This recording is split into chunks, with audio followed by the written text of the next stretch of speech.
¿Son Israel y la iglesia distintos pueblos de Dios? Vamos entonces a lo que les he traído. Recuerden que esta escatología es la escatología del doctor Waldron. No es que yo me estoy inventando las cosas, sino que yo sigo la referencia de sus estudios y las citas que ellos usan, que el doctor Waldron usa. ¿Son Israel y la iglesia distintos pueblos de Dios? Existen dos posturas con respecto al tema de la relación de la iglesia e Israel.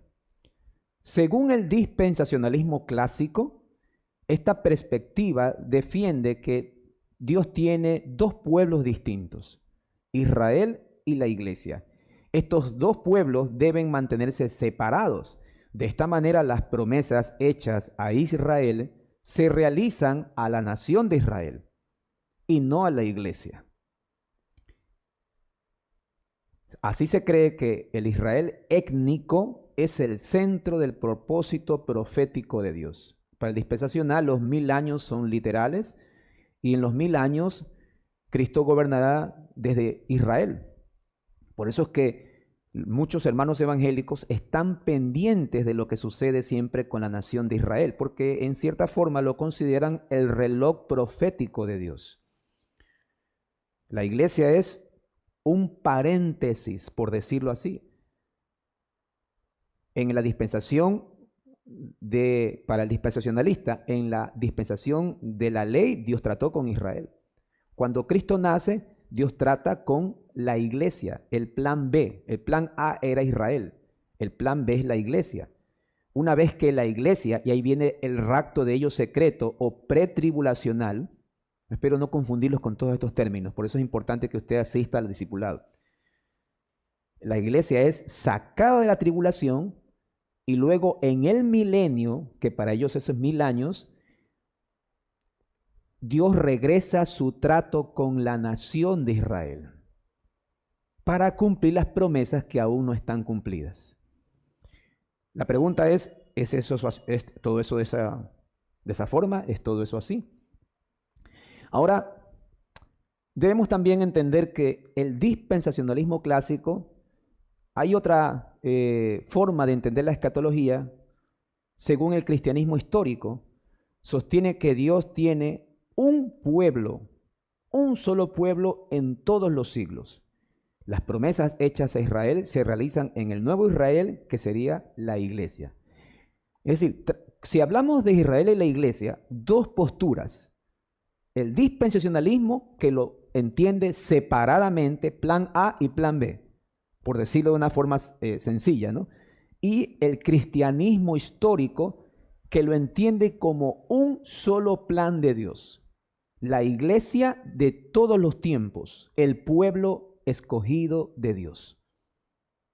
Eso es lo que vamos a estudiar en esta serie que empezamos de Israel y la iglesia, que está dentro de la escatología. El gráfico, para recordar, ahí yo tengo el premilenialismo histórico y el premilenialismo dispensacional. No se confunda tanto con las palabras pre. ¿Qué quiere decir pre? Antes.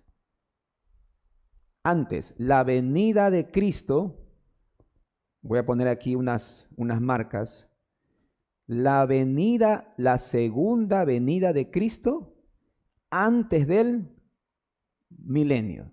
Por eso se le llama premilenialismo, la segunda venida de Cristo antes del milenio.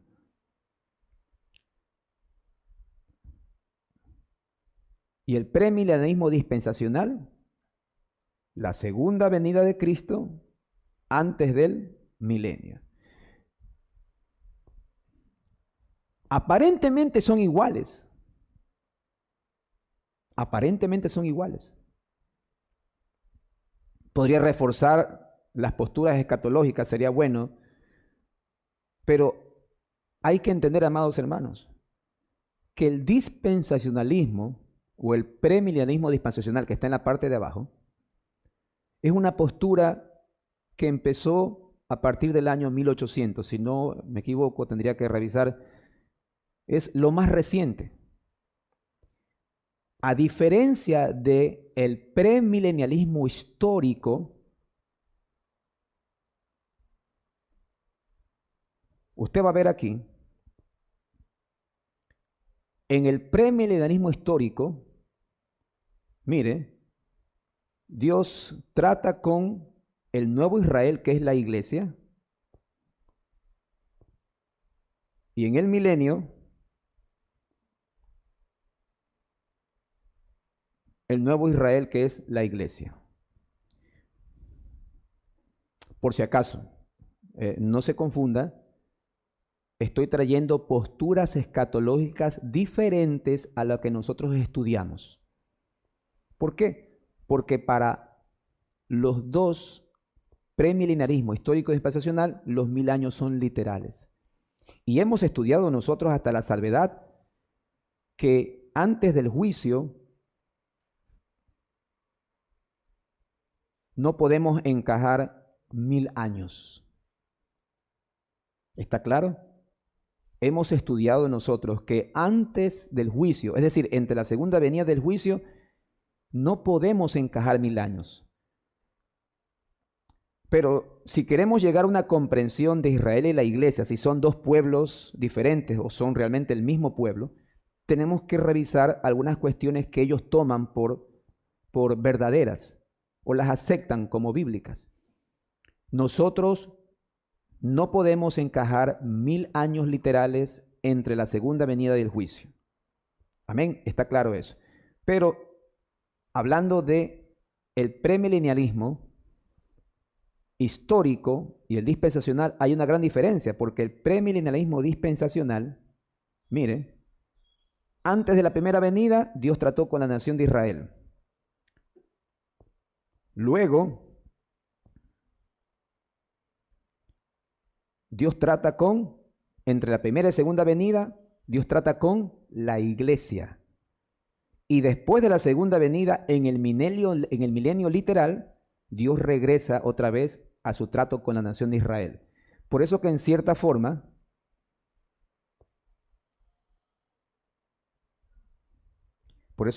manera, perdón,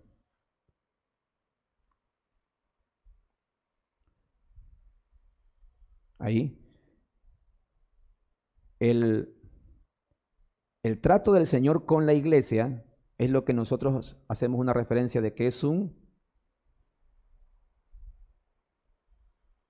paréntesis. El plan A, Israel. Dios trata con Israel y en el milenio sigue el trato con la nación de Israel. Plan A. ¿Sí se da cuenta? Esto continúa acá. El plan B, la iglesia.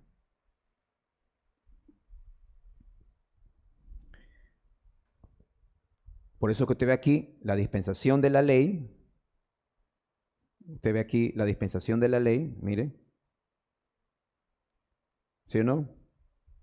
Ve la dispensación de la gracia y ve la dispensación del reino. Estoy hablando del premilenialismo dispensacional. Es más reciente el premilenialismo dispensacional.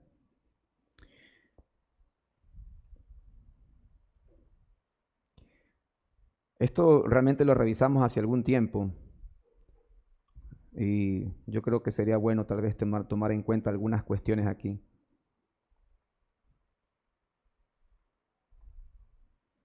Este es un resumen del premilenialismo dispensacional, ¿no? Mire, Cristo regresa antes del milenio de Apocalipsis 20, por eso se llama pre. Dios trató con la nación de Israel en la dispensación de la ley, ahí está. Después de la primera venida, Dios trata con la iglesia, dispensación de la gracia.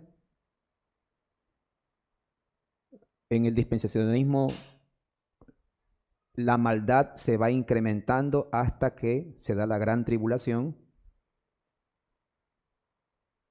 y la nación de Israel gobierna con Cristo en el milenio. Este es el dispensacionalismo como se lo conoce.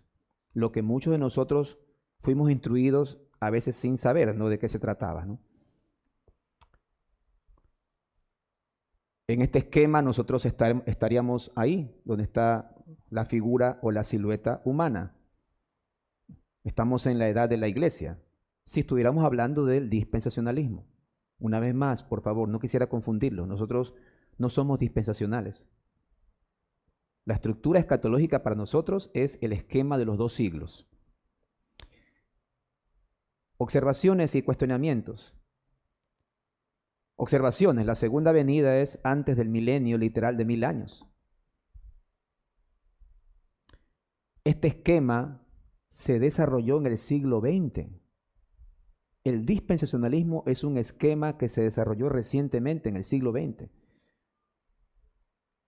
Enfatiza que la historia está dividida en diferentes dispensaciones, como lo indiqué al principio, 7 dispensaciones.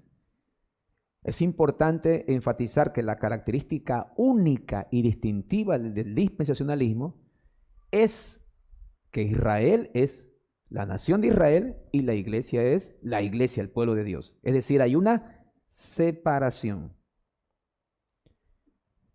A esta distinción dispensacional se incorpora lo que conocemos el rapto secreto de la iglesia. Amén. Es decir, usted ha visto todas esas películas, ¿no? Que la gente está manejando, conduciendo un avión y ¡pum! Se desaparece. Y queda la ropa nomás. Rapto secreto de la iglesia. No se olviden, por favor, de poner en la hojita si alguien falta la asistencia. Amén. Si están todos. Están todos.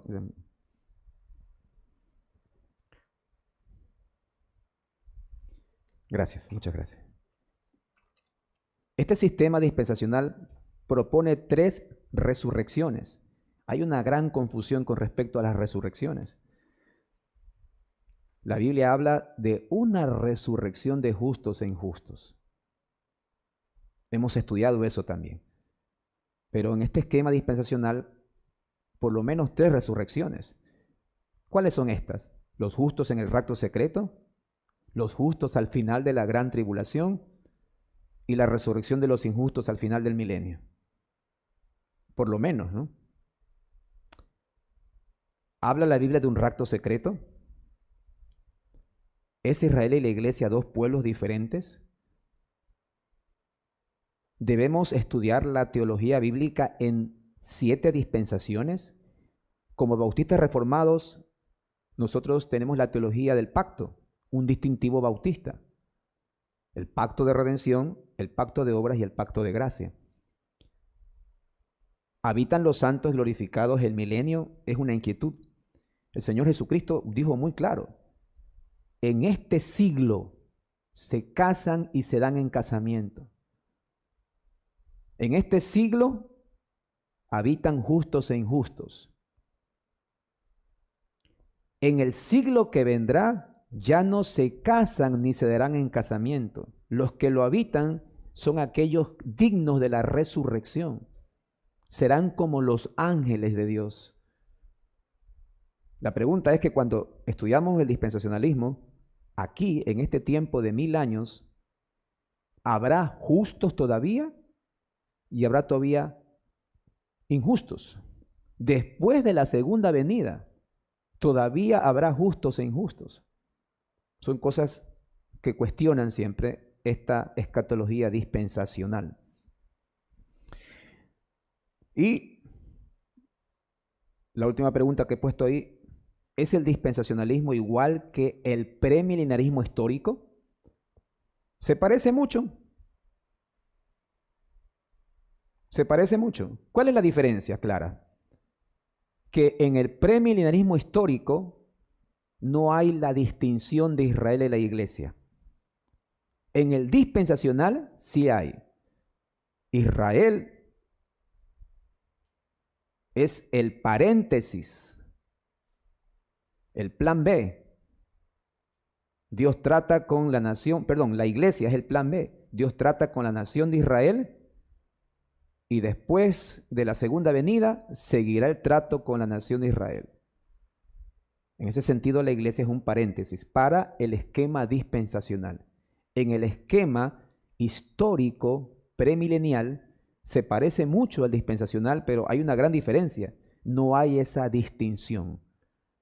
En el esquema premilenialista histórico, cuando digo histórico es porque estuvo desde los tiempos de la Reforma e incluso mucho antes todavía. Es la manera como ellos entendían la escatología. En ese esquema, Israel, la nación, y la iglesia, el nuevo Israel. Una continuidad que no lo hace el esquema dispensacional. Siguiendo con esta explicación, tenemos unos cuantos minutos. Algo de historia, que es lo que ya he repetido.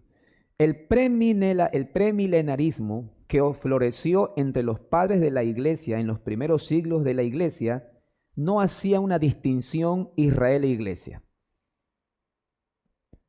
El premilenarismo que floreció entre los padres de la iglesia en los primeros siglos no implicaba una separación, una distinción de Israel y la iglesia. Para ellos, Israel y la iglesia, el nuevo Israel. Continuidad.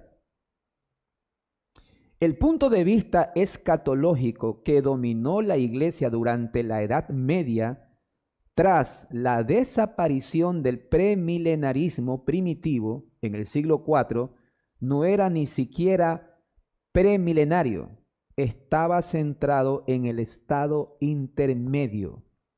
Y solamente una observación para que usted sepa lo que quiero decir aquí, porque puede ser un poquito técnico. En la Edad Media, cuando la Biblia no estaba en manos de las personas, ¿quién tenía la palabra de Dios? Solamente el clero, la Iglesia Católica Romana. Y el énfasis de la Iglesia fue siempre el estado intermedio. Es decir, ¿qué es lo que sucede con el hombre después de que muere? Un ejemplo clarísimo, las famosas indulgencias. Es decir, en la Edad Media no había tanto un estudio de la escatología general, sino que se centró más en una escatología particular. La iglesia, las oraciones que se hacían a los muertos, por ejemplo. El purgatorio, ¿sí se da cuenta? O sea, la preocupación de la iglesia en la etapa medieval era qué es lo que pasaba con las almas de los muertos. Y de ahí todas esas doctrinas erradas que salieron del purgatorio, del limbo incluso para los niños, ¿no? ¿Por qué? El énfasis en lo que pasaba después de que el hombre moría. Un énfasis de escatología particular del estado intermedio. Eso es lo que quiero decir con ese punto que está ahí. El esquema escatológico o el punto de vista escatológico que dominó la iglesia en la Edad Media era precisamente el estado intermedio. No estaban tan preocupados por el anticristo. Hoy estamos más preocupados por el anticristo. Si usted se da cuenta, todas las iglesias están preocupadas por los eventos. Todo el mundo habla del juicio final, habla hasta en las películas para niños sale el juicio final, el gran día. Todo el mundo está preocupado por eso. Preocupado por las cosas, lo que suceden. Medio sucede por ahí algo en Israel, hay una guerra, ya la segunda guerra, el día final, películas, Armagedón, ¿no? Apocalipsis, ¿sí se da cuenta? O sea, en este siglo no estamos tan enfocados en lo que sucede después de la muerte, no, estamos más enfocados en ¿qué? En la escatología final. ¿Habrá una segunda venida de Cristo? ¿Habrá un juicio? ¿Habrá una destrucción apocalíptica a la humanidad? ¿Habrá un gran terremoto? Son las cosas que salen. Eso es el énfasis ahora, pero el énfasis en la Edad Media era más lo que pasaba con el hombre después de que moría. El premilenarismo en sí mismo, no encontró su camino en ninguno de los credos que surgieron de la Reforma. Premilenarismo, ¿sí? Era más un énfasis de los padres de la iglesia, pero ya en el tiempo de la Reforma no hubo tanto una orientación escatológica al premilenarismo. Acuérdese, para el premilenarismo, los 1000 años son literales. Los 1000 años están entre la segunda venida de Cristo y el juicio. Por eso no encontró el premilenarismo su camino en ninguno de los credos que surgieron en la Reforma. La Confesión Bautista es un credo confesional. La Confesión Bautista de 1689. La confesión no es premilenarista. La confesión es amilenarista. para la confesión, para los bautistas confesionales, nosotros entendemos el milenio o los 1000 años de una manera simbólica, no literal. Entonces, para el premileniarismo no encontró su camino en los credos confesionales. En cuanto a la distinción Iglesia-Israel que hacía el dispensacionalismo, la Confesión de Fe de Westminster y la Confesión Bautista de 1689 contienen declaraciones paralelas en los absolutos hostiles a pensar que hay una separación de Israel y la Iglesia. Y está clarito en el párrafo que vimos hoy antes de empezar el discipulado. La Iglesia católica o universal, que con respecto a la obra interna del Espíritu y la verdad de la gracia, puede llamarse invisible, se compone del número completo de los elegidos. Mire el lenguaje de la confesión, que han sido, son y serán reunidos en uno bajo Cristo. ¿De qué está hablando? De un solo pueblo escogido de Dios, desde los inicios hasta los que se irán sumando. Es decir, ¿de qué está hablando este párrafo? Que no hay dos pueblos, sino un solo pueblo escogido. Ese es el lenguaje de la confesión. Serán reunidos en uno bajo Cristo, quien es su cabeza. El avivamiento del premilenarismo en el siglo XVII no supuso necesariamente la distinción Israel-Iglesia. Charles Spurgeon, por ejemplo, no aceptaba esa distinción, cuando de alguna manera se avivó el premilenarismo. Pero cuando se avivó, no hacía esa distinción. ¿Cuándo aparece esa distinción? La distinción Iglesia-Israel fue desarrollada durante el siglo XIX por hombres tales como, y acuérdese siempre, Darby. No me acuerdo, ahí está, lo puse. John Nelson Darby, nacido el 18 de noviembre de 1800 y murió en 1882, fue un evangelista anglo-irlandés, considerado el padre del dispensacionalismo moderno o el premilenarismo dispensacional y del futurismo también. A partir de aquí aparece la distinción Israel-Iglesia. Y Darby se lo conoce como el padre del dispensacionalismo. Junto con una Biblia también que se publicó por todas partes del mundo, ¿verdad? Que se me escapa el nombre de la Biblia, no sé si lo tienen presente ustedes. Es la Biblia de Scofield, era dispensacionalista. Habría que traer un ejemplar de la Biblia, a lo mejor alguno de nosotros la tuvo, y fue popular. La Biblia de Scofield fue muy popular. Entonces, quien estudiaba escatología en la Biblia de Scofield, por los comentarios, ¿qué estaba estudiando? Dispensacionalismo. El dispensacionalismo hace esa separación. ¿Cuáles serían las características claras del dispensacionalismo? Separación Israel-Iglesia, ¿sí o no? ¿Qué más? Toda la historia dividida en dispensaciones, 7 dispensaciones. Nosotros hoy estamos en la dispensación, para los dispensacionalistas estamos en la dispensación de la gracia, el paréntesis, ¿no?, de la iglesia. Y es un sistema que tomó del premilenarismo histórico, pero hizo la distinción Israel-Iglesia. Cuando usted habla con un dispensacional, yo sé que si hay un dispensacional aquí o algún dispensacional escucha, yo sé que me va a vetar, porque ellos están muy afianzados en su perspectiva dispensacional. Ellos me van a decir, me van a poner pasajes donde, hermano, mira, aquí por ejemplo, este pasaje que habla de la nación de Israel, que será nuevamente, cuando por ejemplo en Jeremías, el pacto que haré con la casa de Israel. ¿A qué se refiere ese pacto? Nosotros entendemos que es con la iglesia.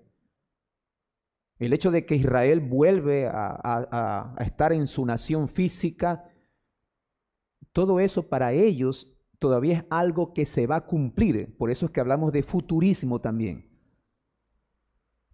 Israel todavía tiene que alcanzar las promesas. Dios restaurará la nación de Israel. En ese sentido, el propósito de que se levante un nuevo templo, se restablezca la adoración para el dispensacional, es claro eso. En el milenio habrá un templo, el tercer templo sería. Los sistemas de adoración del templo serán restablecidos, los sacrificios. Son cuestiones que nos llenan de inquietud porque no lo vemos en la Escritura. Porque sabemos que en Cristo se cumplió todo. ¿Cuál es el propósito de establecer en el milenio de nuevo la adoración centrada en un templo? Si se da cuenta, por eso es importante para el dispensacional lo que acontecerá en el milenio y cómo se cumplirán los propósitos de Dios en el milenio. Una separación estricta, Iglesia-Israel, significa que mucho del contenido de la Biblia no es para la Iglesia en su referencia primordial. Es lo que les decía.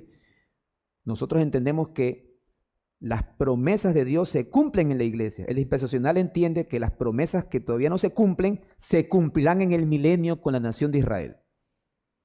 La distinción Iglesia-Israel ha tenido un efecto prácticamente anti-ley en la Iglesia del siglo XX. La lógica consiguiente de esta perspectiva es demandar la reiteración y reinstitución de las normas éticas de las Escrituras del Antiguo Testamento antes de permitir su relevancia en creyentes del Nuevo Testamento. Los redimidos del siglo presente no están bajo la ley. Estamos en la dispensación de la gracia. Y hay un énfasis anti-ley, tanto así que para los dispensacionales ellos no consideran hablar de el día del Señor. El cuarto mandamiento. Cuando se hace un énfasis en la gracia, ¿qué es lo que encontramos? Un efecto anti-ley. Eso es lo que encontramos. Y sabiendo que si existe un milenio de 1000 años, donde Dios tratará con Israel y gobernará las naciones desde Israel, la ley en ese tiempo será, de alguna forma, volverá a ser el énfasis. Pero hoy estamos en la gracia. La iglesia no es la culminación del propósito histórico de Dios.